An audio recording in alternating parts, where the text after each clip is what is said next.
Have you all seen the bell curve? You know the bell curve that goes like that? How many of you went, what? What am I going to say now? This, in the fixed mindset, is how they're wired. They're frightened of everything. And don't you come across people like this all the time?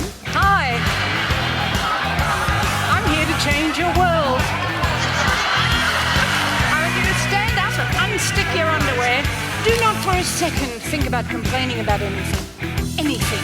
Please, let's welcome to the stage, right, the Princess of Joy, our Queen of Joy, Amanda Gore. And, keep those on. I just got to say this, I know I'm over time, but please, with your children, we don't teach children about gratitude in the right way. We say to them, say thank you to your brother.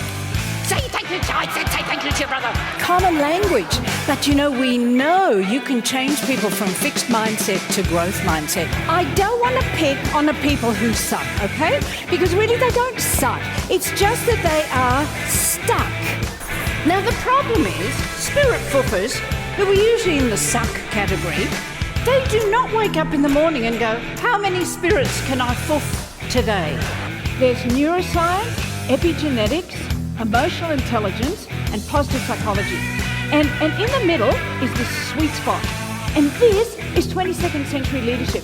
This is where...